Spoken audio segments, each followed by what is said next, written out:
Afternoon, evening, whenever it is, wherever you are. Thank you for listening once again to the Backlog Busting Project. It is episode 17. My name is Wes. With me, as always, is Randy. And today we will be talking about Metal Gear Solid 5 here on Metal Gear... Wait, what? Is that over? Yeah. That's finally over? Kept you waiting, huh? We finally get to talk about something else? Whoa. I do. Deja vu. Whoa. Hello. Anyway. We are done with Metal Gear Month. So we're gonna get back into things here. Yeah. We're gonna go to something we haven't done in quite some time. Actually feels kind of liberating almost. Yes. We're gonna do Play or Nay. Yay! For those of you who are not familiar with this segment, because we haven't done it in almost a month and a half, this is a segment we go through the latest releases of the next 2 weeks, and we just give a brief rundown of what they are and whether or not we're going to add them to our ever-growing backlogs. So, we're going to jump right into it. First game on the docket releases September 15th for the PlayStation 3. It is the Disgaea Triple Play Collection. English. Got that out of the way early. I can't believe you said Disgaea right, but then you couldn't say triple. Yeah, it happens. Developed by Nipponichi Software and published by NIS America. And honestly, you probably know what these games are by now if you're listening to this podcast at all. But if you don't, this is going to be a collection on the PS3 of the first 3 Disgaea games. What Disgaea games are they are tactical RPG, rig-based RPG, turn-based strategy game. Turned up to 11, made by Japan. Yes. That you take control of a bunch of animes, and you do shit tons of damage. Like, literally into the billions of damage in these games in particular. In, 4 and 5, I'm pretty sure you can get up into, trillions and quadrillions in damage. I will say, it speaks to a game that basically looks at their story mode as the tutorial. Yeah. The story mode's 60 hours. So, for them to put the first 3 games in a collection like this, the amount of hours you could sink into this one collection could last you the rest of this year and then some. Yes, very much so. Especially if you're any sort of completionist or perfectionist with your characters. If you're OCD about that sort of thing, which I kinda am to a point, which is why the Disgaea series is pretty much on my backlog. Here's the thing.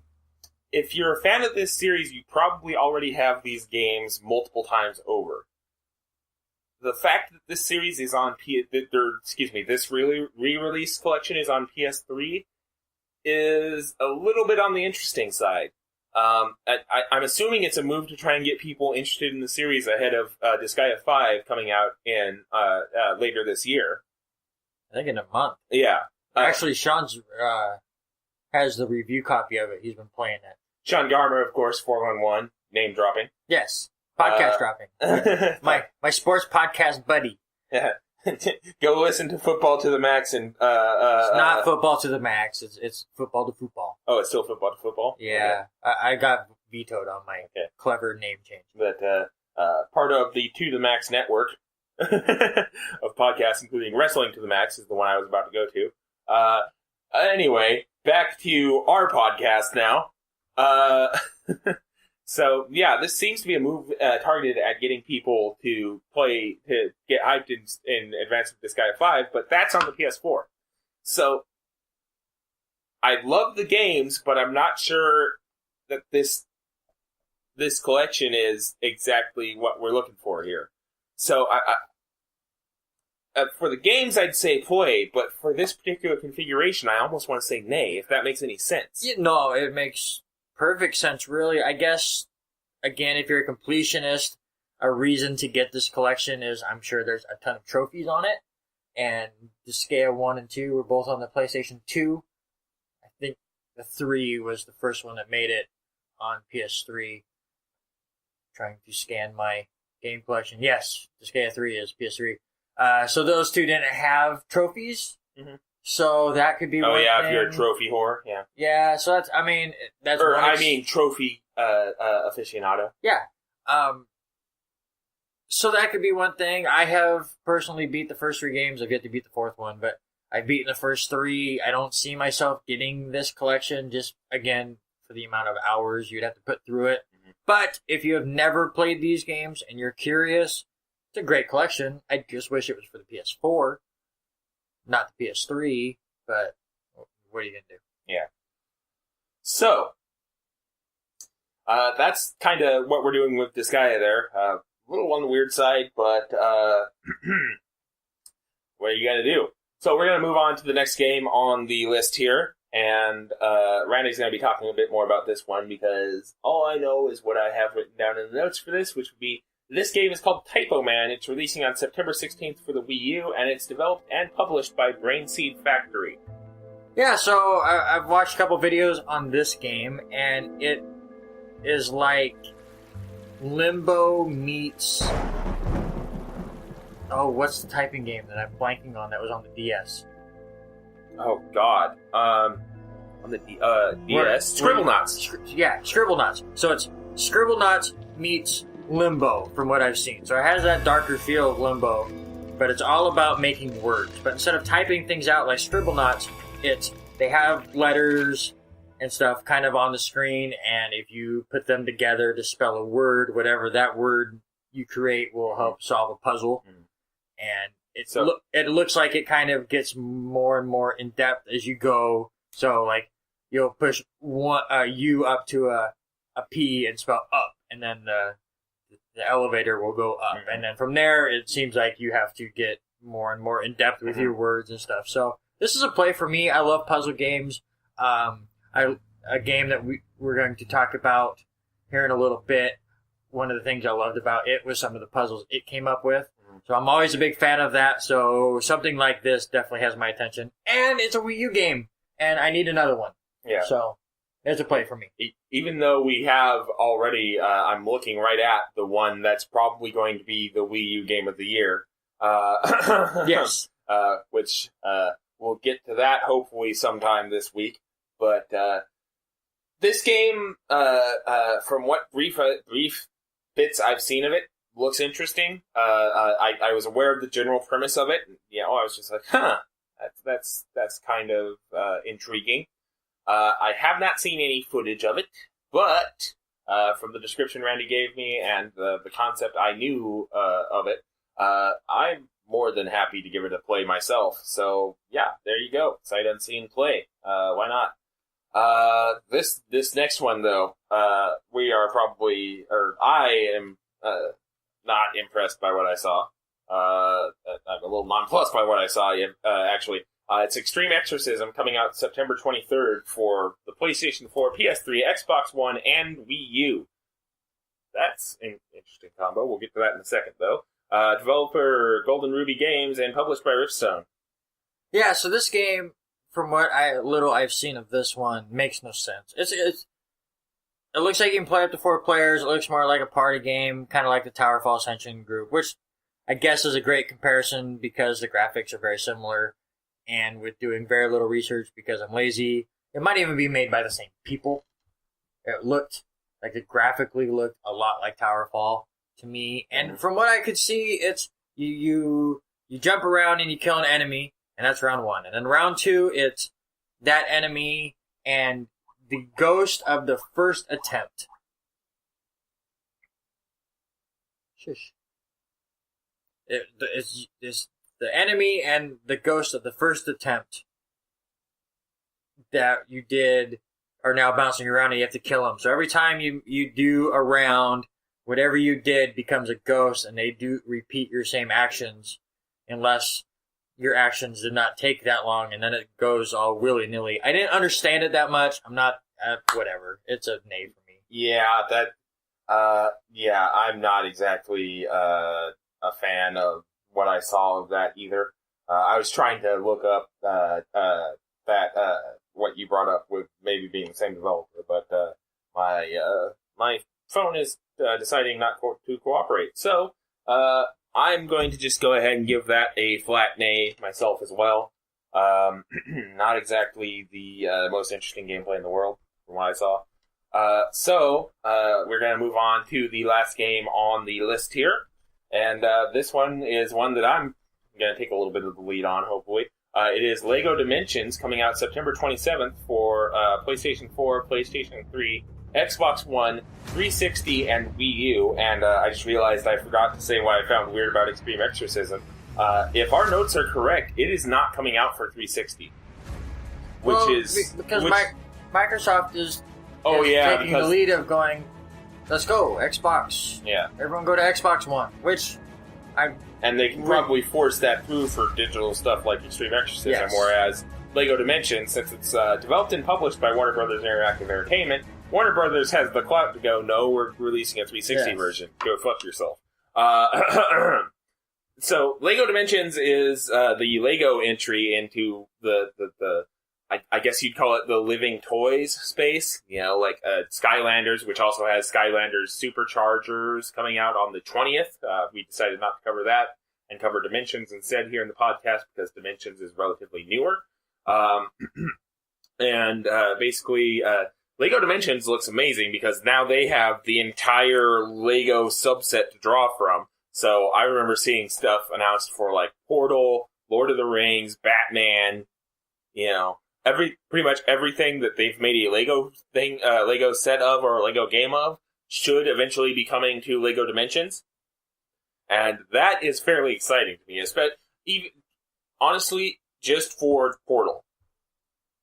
That feels like it could be amazing to throw that into the mix with some of the other, franchises. There we go. That's the term I was looking for. Found a word. Yay! I'm just batting 1,000 with the English today. Yeah. See, we get out of Metal Gear Solid, and Wes's brain turns off. That implies it was ever on in the first place. True. But no, I'm with you. I'm very interested in LEGO Dimensions. Like you said, all the different worlds that you can visit, and it seems like it's not going to get very dull just because things will change up all the time. And I'm curious of how everything will work, and we'll see some reviews on it. But it's a play for me. All right. So that's going to actually cover it for what we're going to do on the air this week. This episode, excuse me. Before we move on, I just want to say I looked it up. Golden Ruby Games did not make Towerfall. It did, however, make a game called Hermit Crab in Space. So. Okay, then that about sums it up. If that's their pedigree, then yeah, I feel comfortable saying nay, pretty much sight unseen. Anyway. Back to the point I was on. We're going to be bringing back something we started doing originally, but then the release schedule kind of dried up. We will be releasing a More Play or Nay for this episode. That will be an article at backlogbusting.com where we go through some of the other releases coming out in the next 2 weeks and give a brief overview and opinion of them. So be sure to stay tuned to the blog for that. There are a few interesting releases that we did not cover here, including one fairly major one that I'm sure if we did have listeners, they'd be surprised we're not talking about. But NHL 16. Indeed. All right. So we'll leave you with that for now, and we will go on to the meat of the podcast, which is talking about the games we played over the last 2 weeks. We're going to start off, as always, with our co-played game. That's going to be Remember Me. Developed by, this is the one thing we should have looked up, is how to pronounce this name. It's either Dontnod or Dontnod, I think.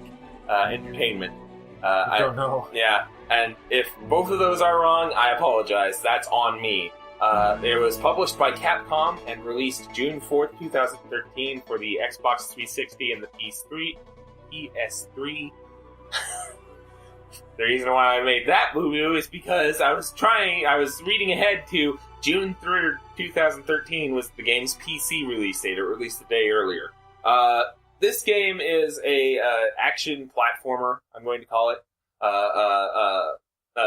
set in a far future Paris called Neo Paris. where a company called Memorize, which I laughed at this description at a review video of it, which is like evil Facebook, or depending on how you look at it, Facebook. This is Facebook in 70 years. Yeah. This company has found a way to digitize and commoditize or commercialize memories, basically. And that is like the launching point for which you go off through this story. You play as Nilin, a memory hunter who escapes Memorize's facilities right before they, basically delete all of her memories and turn her into a shell of her former self. And she's helped by this mysterious man named Edge. And that's your launching off point. You are basically going to try and get back into Memorize to get your memories back and try to stop them from basically mind washing everybody. Is the basic crux of the storyline here. Yes. It's interesting because the storyline in this game is it's interesting, and I basically from about the halfway point of the game on, I probably shouted some variant of "what the fuck" at my television screen at a lot of times per hour. We'll just put it that way. Just everything that was going on to me felt like one step further into a mindfuck. From meeting Madame, who can basically fuck with memories at will, to dealing with how batshit insane Captain Trace is, to you eventually find out that the man who's been helping you, Edge, is actually a suicidal computer AI that basically formed out of all of the negative memories that Memorize is trying to make people forget, because Memorize started with the best of intentions. Yes. You find out it was started because the two founding members of Memorize basically are Nilin's parents, and the entire plot of the game is basically set in motion when Nilin was a kid. Her and her mother were involved in a car crash, and her mother, Scylla Cartier-Wells, the president of Memorize, basically lost her leg, or had her leg crippled to the point where she had to have it like reinforced because it's metal. Yeah. When you see it in the game. And she blamed Nilin for it. Until you went in and remixed her memory to make her feel responsible for it, so that she could have a change of, like I'm sorry, it was like a Christmas story change of heart. It was like, you could almost hear Tiny Tim in the background going, "God bless us, everyone!" Basically, I mean, this whole thing is set in motion because her dad doesn't want her to feel sad anymore, so he comes up with a thing so then her memory will change so she doesn't think it was her fault. Mm-hmm. And then after it's wiped and you start learning this stuff, you go in and make it your mom's fault in her head and whatever. So here is my issue with this. So basically, this game is all about memories, mm-hmm. and memory control and memory manipulation and all of that. And it's a very interesting story, and I'm very much into it, and I don't want to knock it too much. Mm-hmm. But I told you, while you and I were both playing this game, mm-hmm. that I had a question early on, and if it wasn't answered, fuck the game. Yeah. And they didn't answer it. So I don't want to go as far as fuck the game, because it kind of won you over in the interim. Well, I mean, because it's an awesome concept, and it's so different. Mm-hmm. Like, for as cookie cutter as some of these kind of games can get, mm-hmm. for it to take the chance and try something completely different, for it to have its one slip, I'm okay with. But I think it's because it was so outreaching. So you can go, I mean, it was like, 3 or 4 times that you change memories, yes. right? Well, the first time you do it in the game, it's for this bounty hunter who's on top of you, like, punching the shit out of your face. Like, she has a knife to your throat, and is ready to arrest go your across ass. the road, basically. Yes. Well, you go in, and you change her memory, and you find out that she is after you because her boyfriend is having whatever memory issue, medical stuff that mm-hmm. happens sometimes. Yeah. And his procedures cost a lot of money. And as she is learning that all of this costs so much money, your face pops up as a giant bounty for a shit ton of money. Yep. So she goes after you, and you change it where she thinks your boyfriend dies. Mm-hmm. Obviously, he doesn't die, but in her memory, it does. So, in that point and in every other point, I guess I couldn't make the connection. So, if you change one memory in the past, does it then butterfly affect itself to fix all the other memories? Somebody else brought up a similar point. I'm not sure. I don't think it's explicitly explained in the game. Well, that's what I wanted. It was her. I would have loved it if later on in the game, if that bounty hunter realized that her boyfriend really wasn't dead, and then learned it was you that did it, and you had a giant face-off with her, I would have loved it. Yeah. It would have been perfect. But it's just one of those things where I can change your memory and say that this person is dead. Mm-hmm. But then you have a memory of 2 weeks later talking to that same person. Yeah. So it has a weird animation where it kind of looks like it butterfly affects itself. Mm-hmm. But obviously it's just the memory, so it doesn't change any of the future. It just changes their outlook, which, like you said, makes all of these things like Christmas Carol, because all of a sudden everything in their mind is different, and the thing that made them the way they are is not there anymore, and all of a sudden it goes from I'm evil, I'm upset to I have nothing to be upset about. Why am I standing over you? Yep.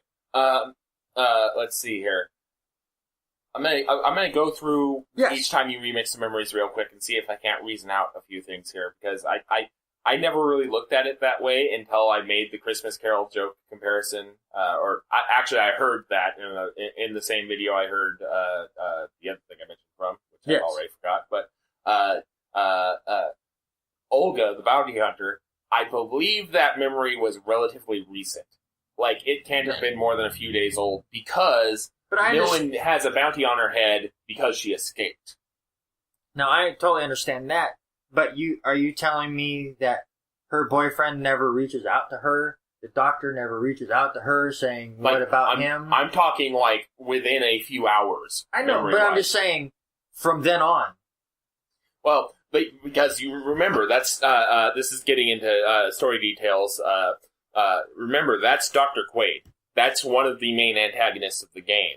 Oh, it was the same damn doctor. Yeah, it's Dr. Quaid. So they are in his secret laboratory that absolutely nobody outside of Memorize knows about. No, I totally forgot it was the same doctor. So I understand that. So that what's probably going on there is after that memory occurs, Quaid basically goes, "Ooh, I have a gold mine here," and takes the husband away, because he's doing research into the Leapers and what makes Leapers become Leapers.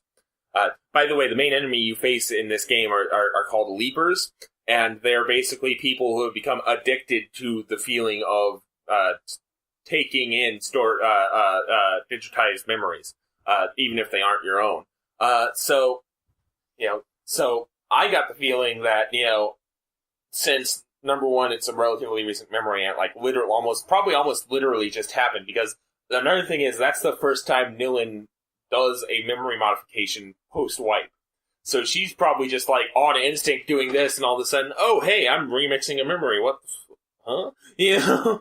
So she probably like literally latched onto the first memory, and she just so happened, because plot, stumbled on a critical thing that made Olga flip. Again, in that instance, I totally understand, but it's one of those things where it's like, if you just look at it, like if it was a real thing, it's like, I wish they would have answered that. Yeah, and then of course, the second one is that Fates, that politician dude that Nilin did post or pre getting captured and wiped, where she made him think he'd killed his girlfriend, and the second that change got through in his head, he goes, "Well, fuck," boom, he eats a bullet, Yeah, and then his girlfriend walks in almost at that same point. Yeah, I like that moment, because it was showing that. No, we're not saying that changing a memory changes the real thing. Yeah. She's still alive. Yeah. But he kills himself before he learns it. But I wish there was one where her changing something then backfired on her. Just to see that idea.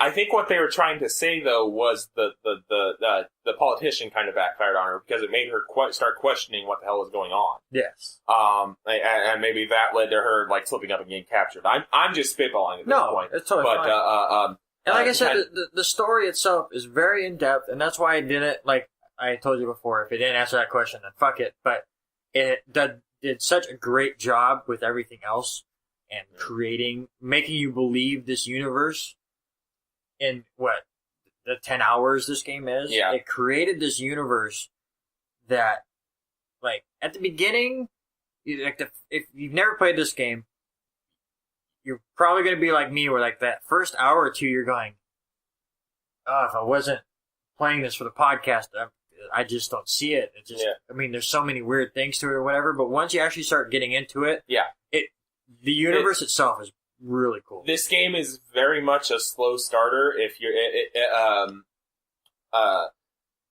and it does feel kind of generic first off, but give it time. Yes. I know that's one of the most cliche things imaginable, but give this game a chance, and you most likely will not be disappointed if you're a fan of games with storyline. As far as that goes, to me, it's a lot like the Spec Ops: The Line game, where Spec Ops: The Line just looked like generic first-person shooter, Call of Duty ripoff, but then it had this whole psychological aspect to it.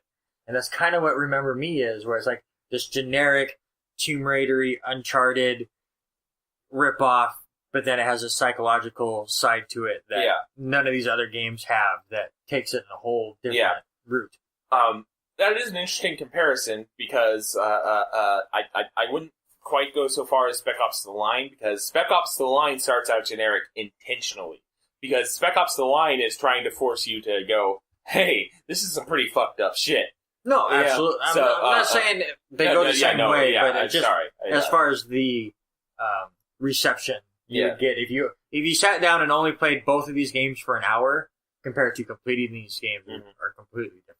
And by the way, I think at some point we need to have a nice little like mini cast just about Spec Ops: The Line, because that is still one of my favorite first person shooters of all time, and that's simultaneously not saying a lot because I don't play them that often, and saying a lot because I usually hate them. Just kind of a backstory here. Spec Ops: The Line was a backlog busting project before this podcast ever happened. Wes played it. I think it came out on PlayStation Plus, so you gave it a shot, or you heard things. I don't know how you played it. Yeah, it was a Let's Play started of it on it. The Let's Play of it started on the Something Awful forums, which I am a member of, and then I watched it, and I was interested by it. Like I watched up to the first real point where the game starts throwing curveballs at you. And then I went, you know what? I'm going to play this for myself. Stopped watching the LP, grabbed it because I was on Plus, went through it, finished, and then I told you are playing this fucking game. Yeah, Wes messaged me. He said, listen, next time we game, I'm sitting down and watching you play this game up until chapter, whatever that first thing is. And so, that was kind of our first backlog busting project, really. It was like, listen, there's a game that we both missed, and we got to play it. And I'm glad I played that. I'm actually really glad I played this. Again, I'm a nitpicky kind of person when it comes to reviews, so I have to say things that I disliked with it too. Yeah. Not any game's perfect, but really, storyline wise, other than that one major question that I had, just that I would have liked answered, it hit. It hit with me. Oh yeah. I actually got into the characters. I got into the world. But let's take that world. What did you think of the world itself that it created? Because you only really go to like 3 or 4 different locations, really. Yeah, it felt pretty tight to me. There wasn't a whole bunch of empty space, that was simply there just to be like, oh, hey, look, we made this vast world, but, there's nobody in it. Yeah, instead it said, here's this really small place with everything in it. Yeah. The town that you go to go to the bar, I mean, I was still at the point where I was like, this game. But I didn't like that at all. I mean, it was clutter for the sake of clutter. There was just so much stuff just to be there, so you would have to climb around it. It seemed like it got better after a while because then you're in laboratories and stuff. But like at the beginning of this game, and anytime you're like the outside world, it wanted to be so futuristic, it became too much, I guess, at times. I can kind of see where you were saying that the slums felt like almost a little too cluttered. But any other level, I'm not sure I agree, because the game is set in 2084, almost 75 years from now. Ballparking. So, but I just felt this way. So, like 70 years from now, you can't walk anywhere because all you do is Uncharted. Be a Nathan Drake ripoff and climb everywhere. That was going to be something I was going to point out when we got to gameplay. A lot of this felt like I haven't read up on the development of this game. I usually try to do that if there's any interesting development tidbits. But it almost feels like some of this was just somebody at Capcom saw how popular Uncharted was and said, put some of that in this game. There is one sequence, the helicopter chase sequence with Trace. Yes. I sat there and I was like, I'm pretty certain there was one sequence that was almost shot for shot from Uncharted 2. And I'm just like, fucking seriously? Yeah. I guess gameplay-wise, let's just go into that. Gameplay-wise, it's like they took Uncharted and they mashed it with the Arkham series and went, boom, there you go. Because it's a lot of climbing around and it's a lot of hand-to-hand fighting with a bunch of people on the screen, and you have all these different powers and stuff that you can manipulate and all of that. But it was... The battle system itself is a lot of fun until they put you in like a really small room with like 8 enemies in it, because there's just too much. Like, it's all about you want to get a combo going, and I love that you can create your own combo of how you want to set it up. And you have 4 different kinds of attacks. You have your normal one, you have your one that causes the most damage, you have one that heals yourself, and you have one that builds up your what are the special moves? What it is there are actually 4. Yeah, there are 4 different types. It's power pressings, which are the ones that do more damage. Regeneration pressings, which are the ones that heal your health when they land. I forget the exact name for them. S press and cooldown. Basically, they're the superpowers you have. It reduces the cooldown timer on them when you land an attack using one of those pressings. And then chain pressings, which link up with the previous pressing you have in a combo and amplify its effect. So if you have a power pressing and then a chain pressing, that power pressing does more damage. Which is just awesome. But so the combos are great, but then there's so many on the screen, and there's so many times you got somebody knocked out basically, and you go to do one last combo, and she goes off somewhere else and attacks somebody. It's just one of those things. They got too much on the screen and too little space. Yeah. And those are going to happen. But. Yeah, I definitely agree with that sentiment. I love the combo customization system. I love the S press of your super abilities, basically. Mm-hmm. There's the Sense and Fury, which is pretty much the shock gloves from Arkham Origins, or the super beatdown from the Arkham series, where you just button mash, your multiplier goes up, and it causes a whole shit ton of damage. There's like you have one where you stun everyone around you, and if they have the mental power ability or whatever, you turn that off.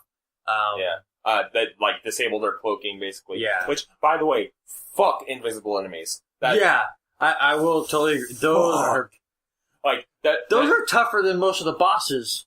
Yeah. To kind of clarify on that point, there are some leapers that for some reason have the ability to turn invisible and cloak themselves unless you shine a very bright light on them, like I'm talking like a floodlight or higher. And one of your super abilities either stuns actually does stun everybody, and then if there are any invisible ones, makes them visible even if they aren't standing in light. And you will be spamming that shit a lot in the fights where the invisible ones are involved, because they are absolute nightmares to hit otherwise.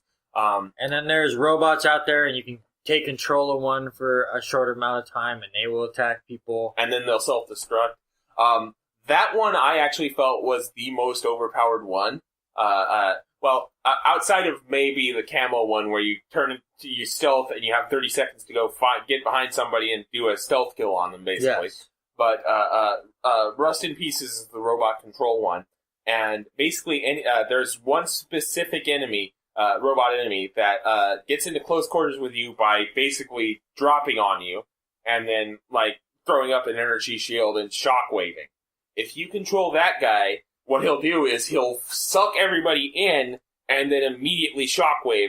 And whenever I did it, that generally tended to end that wave of the fight. So, yeah. Apparently you didn't have quite that much success with it, though. So. No.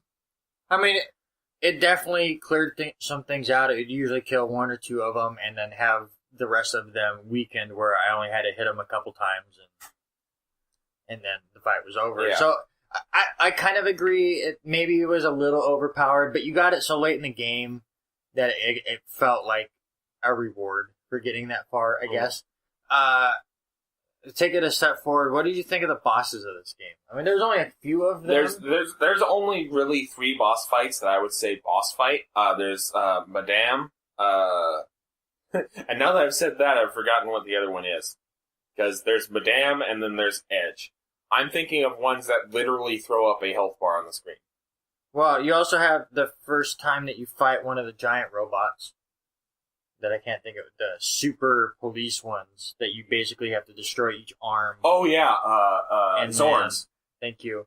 And they have a health bar that shows up on their weak points. And what's Green Teeth? Yeah, Johnny Green Teeth. Yeah, thank you. I guess I generally only tend to think of boss as an encounter where they health bar that pops up and multiple stages, and that would be you're missing Madame. the main one. But that would be Christmas.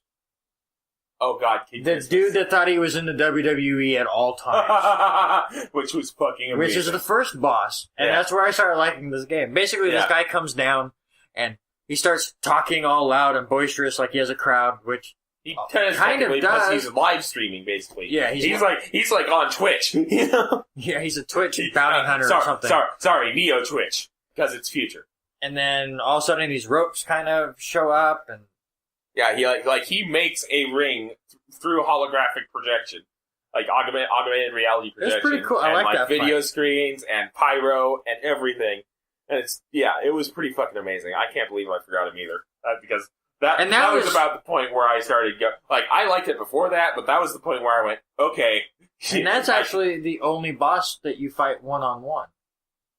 Everything other than the giant robot ones, everyone else, it's them and a bunch of little enemies. Spam enemies, yeah. But that's the only one. I was about to say Madame only has the clone gimmick, but then I remembered you have to clear out a few shooters and to then be able to stun her to get to that. And then the final boss, it's just you and a ton of them until you can get to the box, which depending on what stage you are, you have to use a different special ability to break it, and then it starts shooting shit.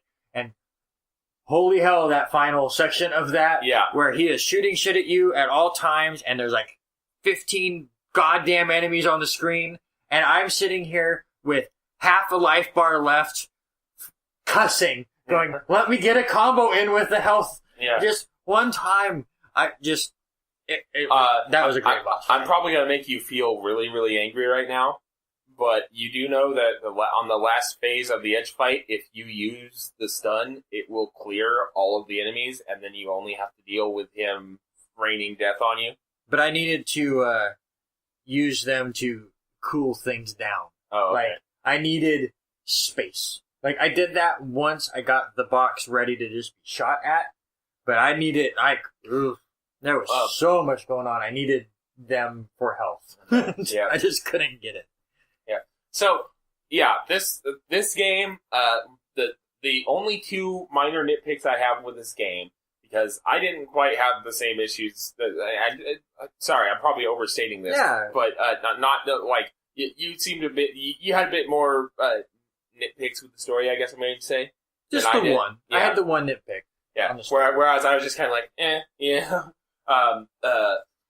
But I also you were saying you had a lot of what the fuck moments, and I had the one. Like when you go, oh, it's Mom. I went, oh, yeah, okay, that's pretty cool. And then from there, I didn't realize Edge became the computer, but I messaged you after like chapter 3. Yeah. I went, Edge is the final boss. Yeah. At that point, I knew Edge was the final boss. I just didn't realize what he was. Yeah. And that was pretty cool. But, like, once you saw Mom was the head of things, I knew Dad was too. So, like, that kind of stuff kind of pieced itself together. Not taking anything away from it. It's a great story. But yeah. I didn't. I started piecing things together a little bit. Okay. I do have two minor gameplay issues. Okay. And we've kind of touched on them a little bit. The fact is, the camera is absolutely god-awful. Yes. You fight the camera more than you fight the enemy. And then the camera itself would not be an issue if you had a lock-on button. Because, like Randy mentioned earlier, Nilin will just randomly decide who she wants to attack, just on randomness, basically. Well, I was going to go somewhere with that, but decided not to. So my issue there is I feel like if they had the lock-on ability, you would, because it was so close quarters for most of this game, you would still have the problem of trying to lock on to the right person. So true. It was more of a just they needed to open things up a little bit. But at least you'd be able to plan though. Even if it did lock on to the wrong person, you'd still be able to go, okay, I'm fighting this guy now. Yeah, no, I got you. Instead of, well, I had this guy down, but now she's attacking this person. Well, I guess I better, use a more powerful combo to get him down. Oh, well, now I'm fighting this guy. Fuck, Yeah.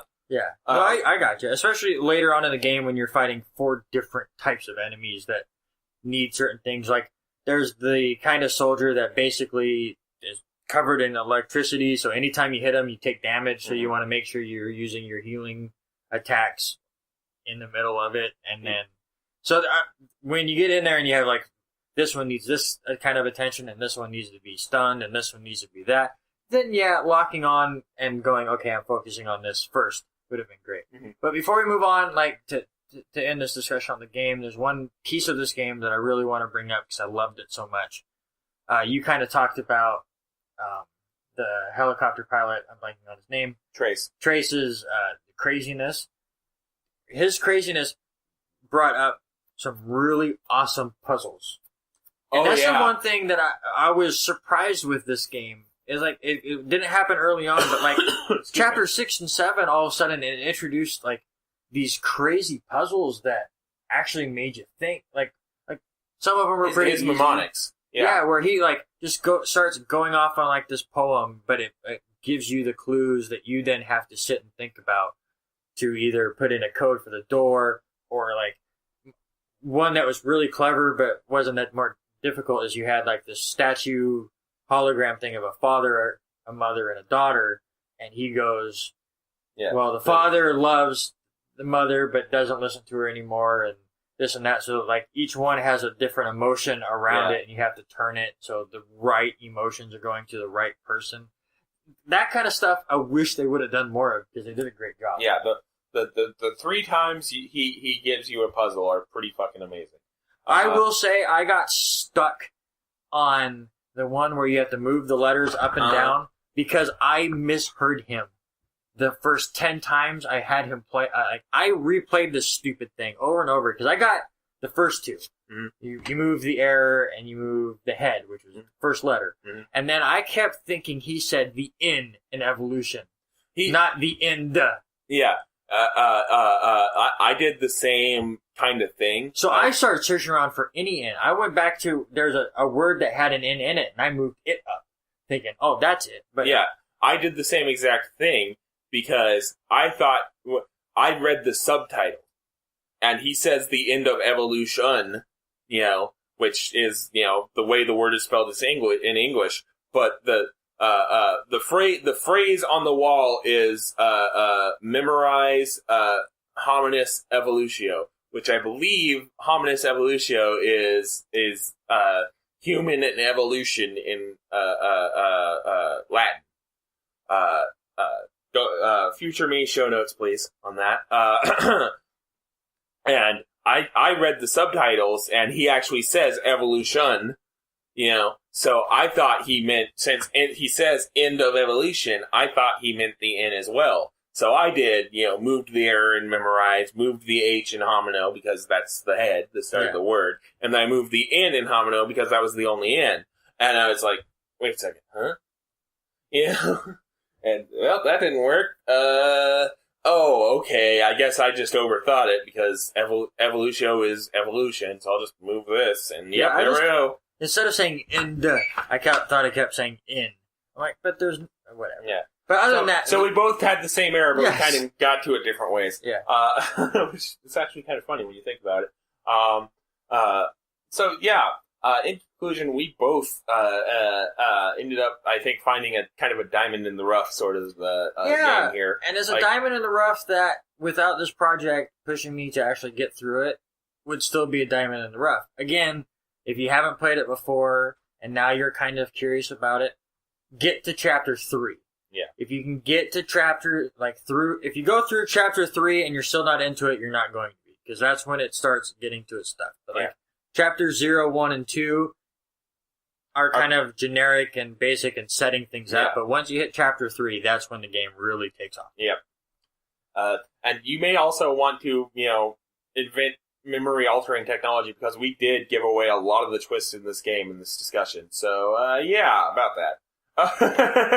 But that's what we're here for. Yeah, exactly. We want to discuss the whole game, and hopefully people have learned now that if you don't want to be spoiled, there are the times on the podcast or the show notes that you usually will put.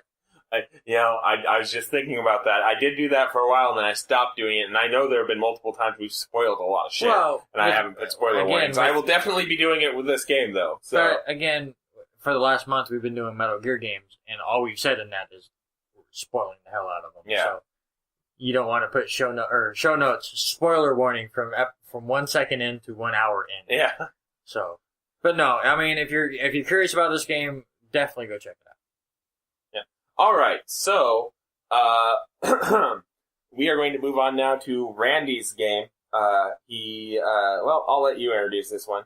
Yeah, I've been introducing all of them basically to this point. That's what you are. You're the host. I got to play South Park: Stick of Truth. It was developed by Obsidian Entertainment and South Park Digital Studios, and it was published by Ubisoft. It was released March 4th of 2014. For PS3 and Xbox 360. Yes. And PC. And I'm trying to just think right now, still, how I felt about this game. It's mostly positive. I mean, it's a generic RPG. I don't know if you've ever played the game Costume Quest. No. It reminded me a lot of that, where it's like one of those like super generic RPG systems, but just so cartoony that I loved it. I had somebody message me on Facebook when I put up the Earthbound review, and he said that without me even saying that South Park was the next game I was playing, and it was before the last podcast came out, that it was a lot like Earthbound and South Park had a lot of similarities, just in the, it takes, with my issues with Earthbound, where I said it was generic RPG structure, like an old school RPG structure, even for that time, and then just with a colorful world. So if you didn't get into the world, the RPG system with Earthbound, which was more of an NES system on a Super Nintendo, would bore you. So with South Park, Xbox 360, PS3 is still taking that NES system. Like, it's old school RPG system. So if you're not into that, then it's all about the world. And because I have been an on and off South Park fan, I got into it for the most part. South Park is still hit or miss. I mean, comedies and is very subjective Yep. and all of that. But to me, the fact that it made fun of itself for using such a generic RPG system, I kind of liked. I like at the very beginning of this game, when you meet up with Cartman and he's explaining everything and he gives you your name, which is Douchebag. What you become Sir Douchebag later. You earn the Sir. You pick your name and you go meet Cartman, and he's, you want to play this game? Sure. What do you want your name to be? And you put in your name, and he goes, "Did you say Douchebag?" And you say no. He goes, "Douchebag." All right, because your character doesn't speak. Yeah. So you never, no matter what you say, you're just Douchebag. But anyway, so he set you up in front of this guy, and he's like, "All right, so Douchebag gets to go first because that's how we do it. We take turns." And your opponent goes, "Well, I don't want to take turns. That's stupid." He goes, "We're playing it old school, and this is how we do it. This is how they did it in the olden times. So that's how we're doing it." So it was very understanding of, listen, we're just going to make fun of it, and very South Park manner. And so I like that it was very self-aware. The battle system is very generic. I'm bordering on tedious, I guess I'll say. I'm just going to interject here. The battle system I'd heard compared to Paper Mario. And from what I've seen played of the game, I would have to agree with that. Yes, actually, that's the perfect reference.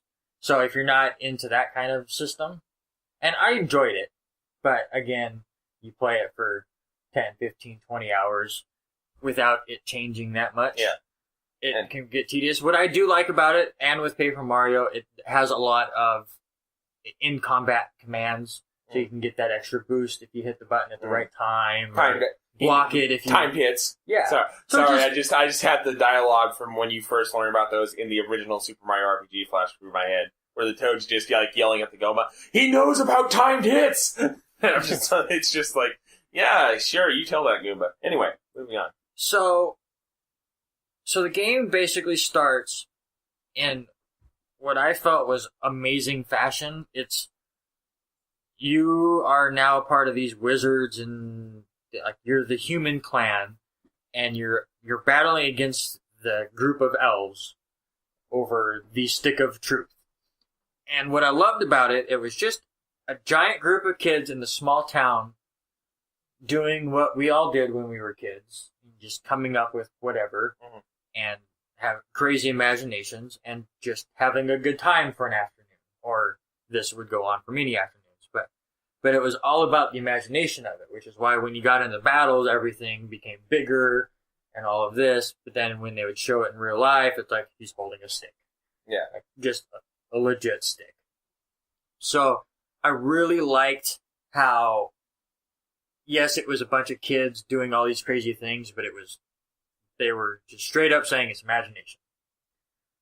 And then a UFO comes at night one and takes you away, and now you're fighting aliens, and the aliens drop or crash, and this ooze goes down, and whatever the ooze touches, they turn into Nazi zombies, which I love how they made fun of how Nazi zombies are in every video game these days. And then it was like it tried to mix the fantasy with the real, and I didn't like the real part. Like I said, I just loved the fact that this whole game was just imagination. It was just these kids' imaginations running wild, and you're going after the stick of truth, and then you get the stick of truth, and then it gets stolen again, and then you realize that Cartman was hiding it in his desk at school, and you have to pick sides, and all of that was great, but when it mixes it with the real stuff, it's like, so can they really do this magic stuff? Because it worked with this quote-unquote real alien or these Nazi zombies. So can they really do this magic stuff? It takes you out of it. So it's like, I just wanted just the world of imagination and the world of make-believe. Just to be the whole game, I guess, is what I could say. Yeah, I can see where you're coming from there. I think though, if you were to like go up to Parker and Stone, the creators of South Park, and like voice some of those concerns, they would just tell you it's just a game. Relax. No, absolutely. I mean, no, sorry, I wasn't trying to like demean you or anything there. And I'm not saying it took me out of the game or making it this terrible game. It was just one of those. I loved day one so much, just because. Yes, it's just a video game. Yes, it's just a TV show or whatever. But just the way they came around that storyline, was just so genius that once it went to generic RPG all around, it was like, well, now it's not special. Now it's just South Park RPG. Yeah, not just South Park RPG, but with this neat little twist. Because that's what I liked about Costume Quest for the most part was like. They would be these normal people, but then when they went into fights, they were these big, giant transformers or just giant beasts and stuff. It was all about the world of imagination. And I just liked that.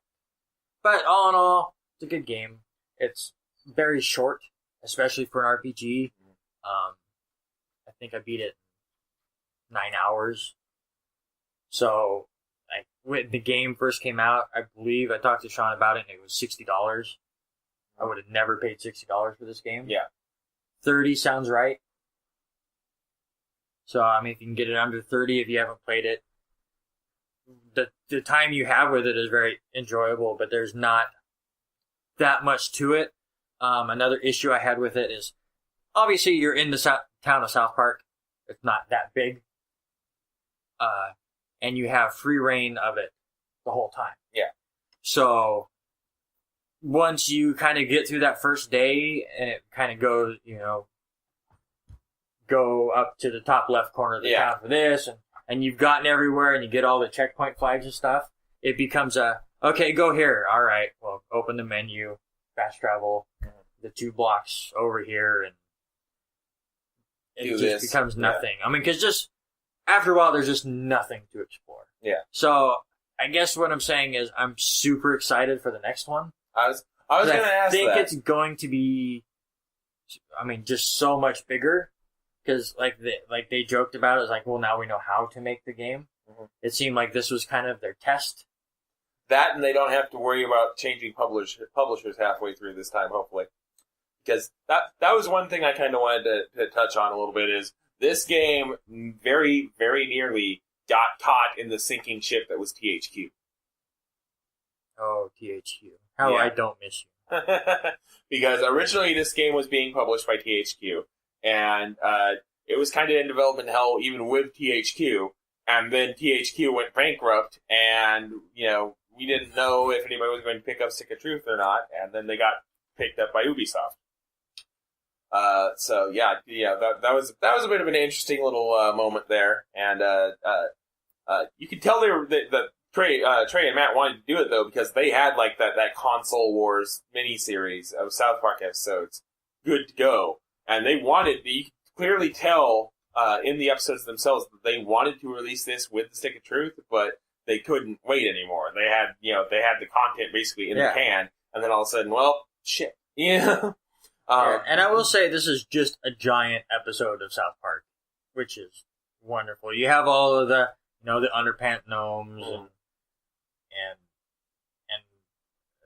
Big Gay Al makes an appearance, and Mr. Slave has a weird appearance in the game. I love that there may be more, but I got 2 summons in the game, which you can use once a day. Mm-hmm. One was Mr. Slave, and the other was Jesus. So that was great. Yep. Sounds about right. So you are looking forward to the Fractured Butthole? Yes. And I just wanted to say that name out loud again, because I think that was one of the funniest parts of E3. Was the slow realization that they just went there. No, I'm very excited to play it and very interested. Like, they have such great ideas with it, and obviously you already have the universe, so they don't have to really create that. Yeah. So they just have to come up with a storyline. I will say I did love the equipment setup, where each one kind of had a bonus to it, not just, well, this one does this much damage and whatever, but you could find underpants as your helmet, that anyone attacked you would then be grossed out, If they're grossed out, then they'd throw up or whatever. Yeah. Or terrible ones where if you wore the doctor's equipment, you would have plus abilities towards fetuses, which you have to fight. Yeah. And yep, this definitely sounds like South Park. It's South Park. It's very South. And just kind of in closing with it, it's the point that the guy made to me about Earthbound and South Park being similar, I totally agree with, because if you're into South Park, you're going to love this game. Because of South Park, and this is the whole world, and whatever. Just like, I understand why you love Earthbound, because it's the world, and you got into it, and you just loved it, and nostalgia, and all that. Totally understand it, but if you don't get into South Park, if you're not a fan of South Park, you're going to hate the game. Because there's no meat to the bone, really, to then sink your teeth in if you're not into South Park. So it's a South Park fan-only game, to me, I guess, is the best way to put it. Yeah. Okay, well, that about wraps up all the questions I had for that game. So, I guess now we move on to my game. Well, okay, real quick. I will say, I was going to make the joke and say South Park was better than Earthbound. I'm not going to go that far. Earthbound is better than South Park. Yes. Small victory. Yes. Okay. So, my game this episode was Fallout 2. Developed by Black Isle Studios, published by Interplay Entertainment, both of which are, sadly, in one case, well, actually, Black Isle is basically Obsidian now. Most of Black Isle's prominent guys are at Obsidian. But Gone But Not Forgotten is where I was going with that, but then I actually thought it through. And then Fallout 2 released September 30th, 1998, for PC. Full disclosure, I'll just go ahead and get this out of the way right now. As of right now, I have not actually beaten Fallout 2 yet. I am planning on beating it sometime within the next couple of days. Yeah, thank you. And they just throw in Dave Chappelle saying "Boo this man" from whatever movie that was in. But anyway, I am fairly close to the end of the game. I think, and am planning on beating it sometime in the next week, and then my view from the backlog will be Fallout 2. What I can tell you is this game is basically more of Fallout 1, mechanically speaking, because it's the same battle system. It's isometric. You click to move around. Once you see an enemy, you go basically kind of turn-based. Almost, because you have a set amount of action points. So, what's the timetable between Fallout and Fallout 2, development-wise? Like, how long did it take for the second one to come out after the first one? Hold on 1 minute. I did not think of that. I think it was something like a year. But the thing about that is remember, this was back in the heady times of the late 90s, where you could have a quicker turnaround time because you didn't have high definition graphics and all these highfalutin. Almost exactly a year, actually, because Fallout 1 released on September 30th, 1997. So I just wanted that to be clarified, just because, like you said, it's very similar. So yeah, it's basically they took that world and then this is Fallout 1.5. Yeah, I wouldn't go that far because well, and it's okay to call it Fallout 1.5. There's many games that do it. Yeah. Because the storyline is actually a little bit on the different side, I think. Because basically, we'll go into what I know of the storyline here. Basically, this game is it starts out. You're basically a villager in the.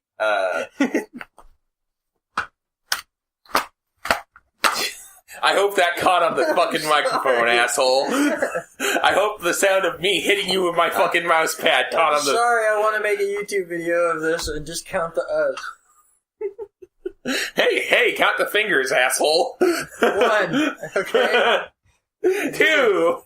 2 for 1 sale. Alright. 2 middle fingers. Jesus, you can tell it's 10 minutes to midnight right now. Oh my god. The train has gone off the tracks and the tracks have melted. Help me. Okay. Okay, get it back on. So, would you say Fallout 2 to Fallout 1 is like Fallout New Vegas to Fallout 3? Like, same engine, completely different storyline? Yeah, Okay. That'd probably be pretty fair. Okay. Fallout 2, basically, to go back to the story, just for a second. Yeah. You start off as an inhabitant in the village founded by the Vault Dweller from Fallout 1. Because the canon ending from Fallout 1 basically has the Vault tell you, you've spent so much time outside, we're not comfortable being around you anymore, so go fuck yourself. Nice. Yeah, so the Vault Dweller basically just goes, well, okay, I'm going to go over here and start my own little village secluded in the canyon. And it's called Arroyo. And basically you're a villager in this village, and one day the village elder basically goes, we're starting to die out, the land's dry, barren, yada yada yada. You need to go find a vault with a Garden of Eden creation kit. Because it was, the underground vaults had a Garden of Eden creation kit, and it's basically, how to kickstart agriculture. And people who have played a little bit of Fallout 3 are probably nodding their heads right about now, because GEC comes into play in Fallout 3 for much the same reason as it does here in 2. But basically, you go out into the world and you're trying to find the GEC, and it just kind of snowballs from there into you fall into other things going on. Again, I'm drawing blanks because I don't have good notes in front of me. Because professionalism, I have it. But I've enjoyed the storyline of this game.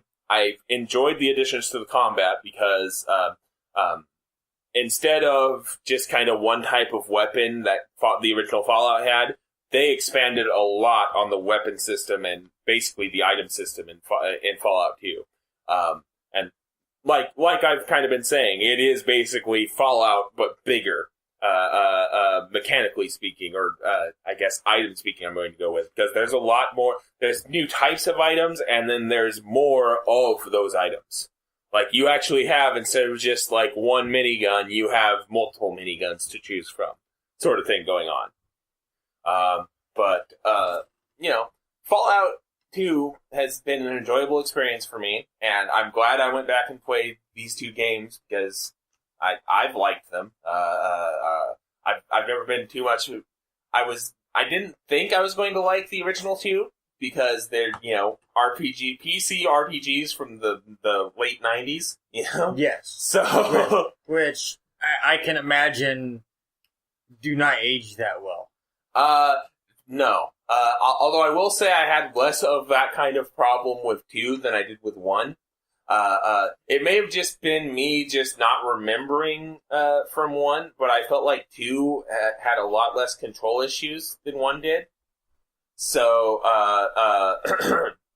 yeah. I think I mentioned when I played 1 that when it went into combat, the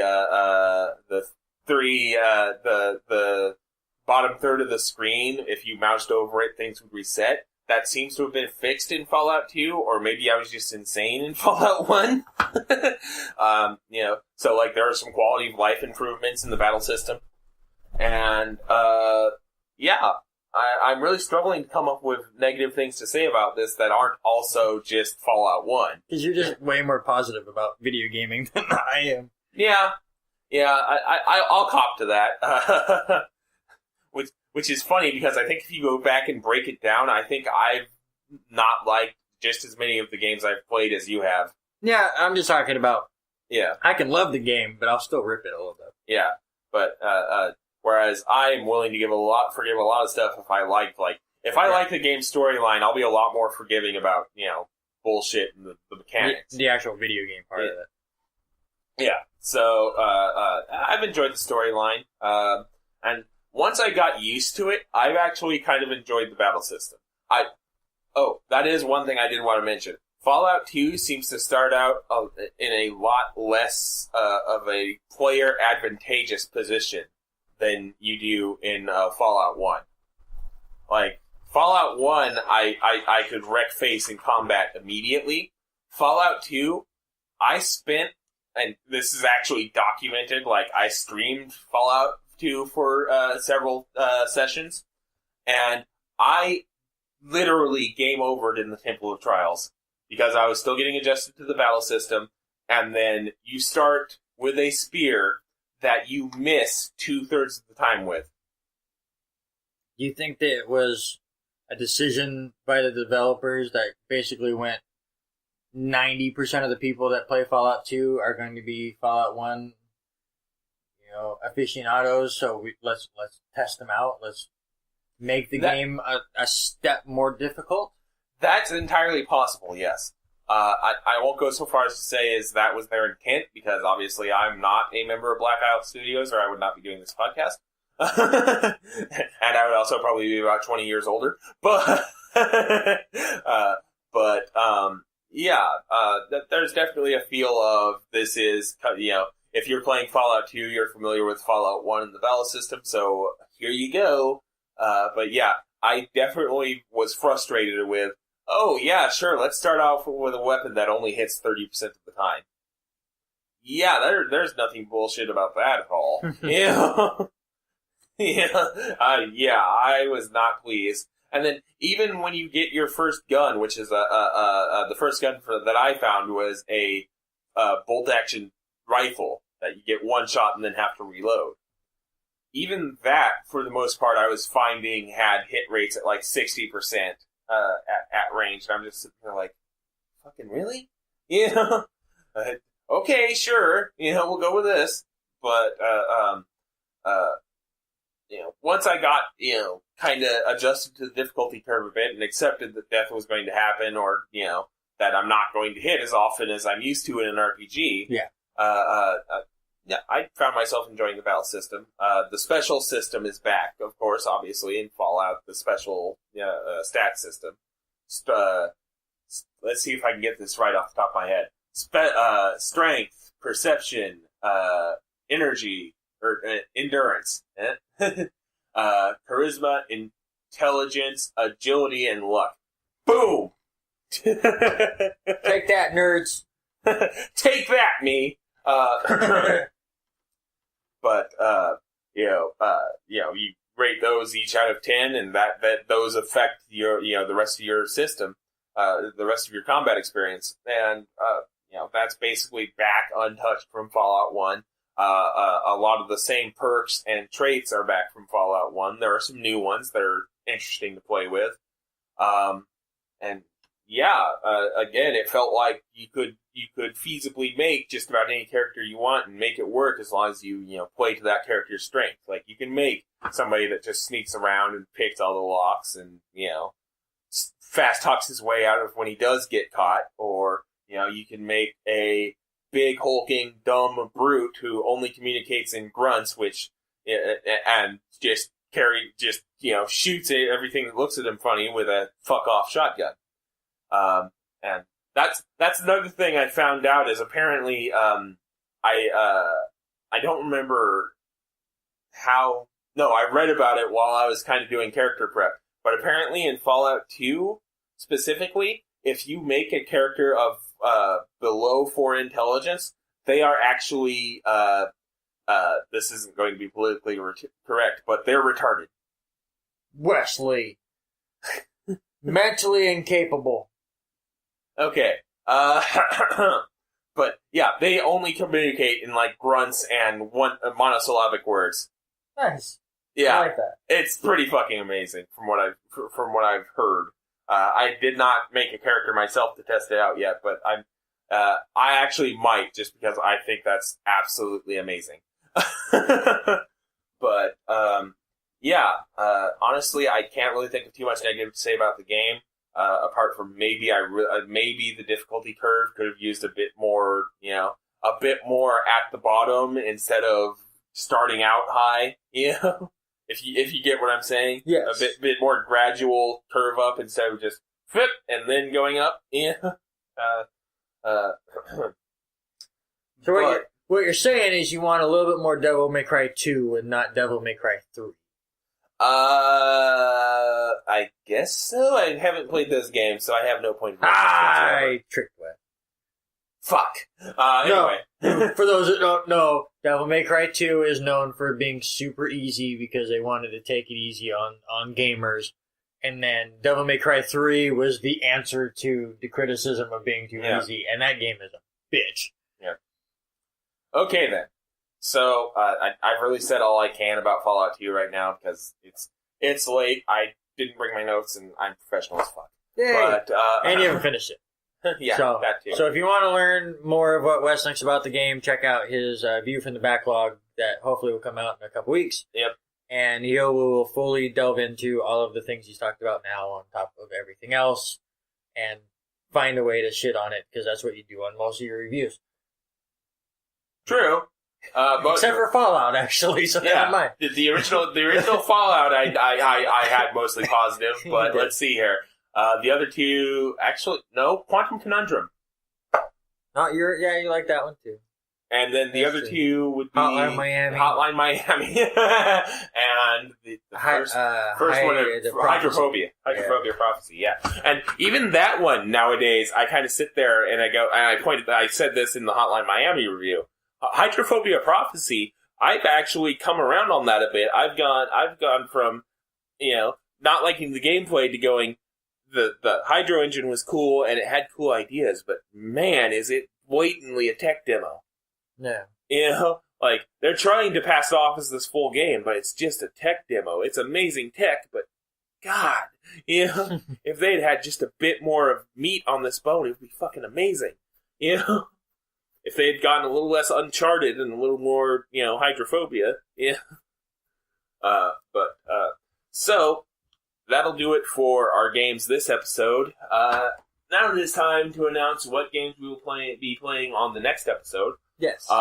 Mine's going to be fairly obvious because we've mentioned this several times already, but our co-play game is going to be Valiant Hearts for the PC and PS4. Or is it on your PS3? I'm playing it on my PS4. Okay. And you're playing it on your PC. PC, yep. And I've played about the first 30 minutes of it, and spoilers, I can already tell it's going to make me a sad panda. Nice. I mean, in a good way. Yeah. Like, story-wise, it's going to make me sad. Story, yeah. And then you're going to be playing Freedom Planet? Yes. And I need to look it up to get their Twitter, because I wanted to tweet out to them. But just a quick side story, I guess. The creators of Freedom Planet were actually at RTX, which I went to this year. Mm-hmm. And I got to meet... humble brag. Yeah. Well, I wish I was a VIP, but whatever. But I got to meet these guys, and most of the voice actors and the guys that were behind the game, and really cool guys. They let you play one of 3 different levels. Basically, this was a game that started out as a Sonic fan game, and then became something bigger. So it is very Sonic-like. The way he put it was Sonic meets Gunstar. What am I playing? Gunstar Heroes? Gunstar Heroes. Thank you. Sounds about right. And Mega Man X, basically. It's just a love child of all of the old Sega Genesis platform games. And he's 100% right. From the little bit that I've played of it, and I've already downloaded it, and my son plays it from time to time, and he loves it. So I'm super excited to finally dig in and play it. And I told him I would, when I was down there, add it to my backlog for this, and I got it on there as fast as I could. So I'm really excited to be playing this for the podcast. Okay. And then my game, of course, since I did Fallout 2, I'm going to be playing Fallout 3 next. And then after that, spoiler alert, I'm probably going to play New Vegas because Fallout 4 comes out November 10th. And then finally, maybe you can tell me what War's relationship status is, if it has changed or not. Oh, man. Sorry, I just remembered that entire derail from the last Metal Gear episode. Yeah, I have to bring it back. I'm still derailed. Yeah. Also... That would imply we were ever on the rails in the first place. So, yeah, that will be in 2 weeks, and then the rest of this week looks like we will have our first extra view for the backlog, or whatever the hell we called that thing. It's been so long since we did one. More player nay? More player nay. Wow. It's been like 5 months since we did one. I know. I don't know. So that will probably come out Wednesday? Most likely, yep. So tomorrow, I guess. And then Thursday, I will be doing a top 10 list that I haven't figured out to do yet, because I don't want it to just be boring and do a Sega. No, right now I'm announcing it. Top 10 ugliest cover art for NES games. Nice. Because when I brought up... Oh, that takes all the mystery out of it, though. Because there is a very clear number one on that. Not true. It might still be number one, but it's not clear. But it came up on a video game Facebook group when I did my top 10 Super Nintendo backlog games or whatever. Oh yeah, because we started talking about the Chrono Trigger box art being bad because it was, I mean, not necessarily bad as in bad, but, you know, almost nothing in that cover art matches the game. Yeah. So then that came up, so I'm like, yeah, I should do that. So I'm going to do that this week. So Thursday, that top 10 will come out, and hopefully we'll spark some discussion. And if our laziness can subside for a little bit, we have a special treat semi-planned for Friday. Yeah, so stay tuned for that. Technical issues and laziness permitting, we may have a nice little treat for you guys on this Friday. Also, speaking of treats, Wes, streaming plans? I have not checked my schedule, checked against my schedule for the next 2 weeks. If my internet allows me to, I will stream some Rocket League tonight. Tuesday, we'll say 6 o'clock. There you go. 6 o'clock tonight, I will try to stream some Rocket League if it doesn't hate me. Yeah. And speaking of internet hating me, I may not be able to stream because I'm almost at my bandwidth cap for the month. So, not for this week anyway. Okay. But you can always, up at the top of backlogbusting.com, there is a link that says upcoming streams. I will try to keep that updated with what our schedule looks like. And you can always go from there. And we will always post on Twitter and Facebook when we are about to go live, streaming. So, yeah, keep an eye out on those. Follow us on those platforms if you haven't already. The links will be on backlogbusting.com. And, actually, I was doing a wrap-up, but I just realized, is there any news you want to talk about, or do you just want to send this puppy home real quick? Just send this puppy home. Because, well, there is one thing I wanted to mention real quick, because I made a point of mentioning Fallout 4's release date. The reason why I mentioned that... Yeah, we were talking about this before the podcast. Because literally right before we hit record on this podcast, I was, doing some research, and I noticed that StarCraft II Legacy of the Void was trending. And I looked into it, and that's because Blizzard announced today, with the release of the cinematic trailer, that StarCraft II Legacy of the Void, the final expansion pack, is releasing also on November 10th. And I think that might be a bit of a mistake by Blizzard. I already thought that the Tomb Raider thing needs to be pushed. Yeah. Because it's going against Fallout 4. I mean, all due respect to the Tomb Raider series. Yeah, because the November 10th is now Fallout 4, Rise of the Tomb Raider, and Legacy of the Void. And that may not even be all of the major releases, because I'm blanking off the top of my head. But, that's starting to get into that holiday season where everybody and their mother is dropping their titles. So... to go up against Fallout 4 and Rise of the Tomb Raider... When you're just an expansion. Well, to be fair... I'm calling it an expansion. Yeah, it is an expansion. But what I'm trying to say is, it's to StarCraft 2, which StarCraft still carries a lot of name value, but I don't think it carries enough name value now after Heart of the Swarm basically flopped. Let's not mince words. Heart of the Swarm was pretty awful all around for Blizzard. Wait, Blizzard did something wrong? Yeah, I know, right? Wow. Well, let's not. I'm just sitting here thinking of Warlords of Draenor now. So, anyway, but, you know... Before Wes's head explodes, let's move on. Yeah. Please be good, Legion. Please be good. Anyway, not that I'm playing World of Warcraft right now anyway. Jesus. And on that note, I think it's time to put this baby to bed. Let's put this episode in the vault. Yes. Shall we? And not unlock it for a couple hundred years. As always, if you liked us, please follow us on Facebook and Twitter. We will also be posting stuff to 411mania.com/games. We'll be trying to participate more in top fives and when Sean lets us 4-player co-ops.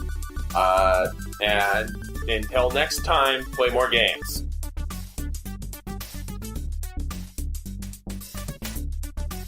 The house is trying to kill us.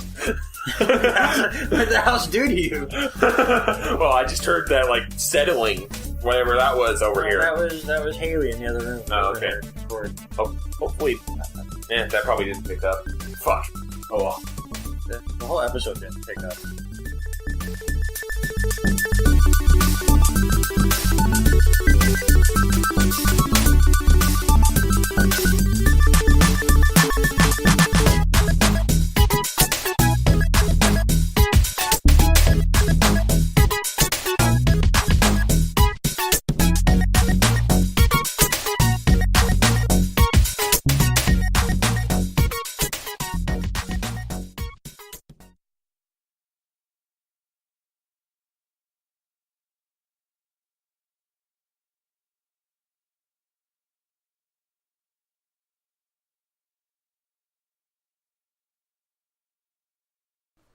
That's my purse. I don't know you.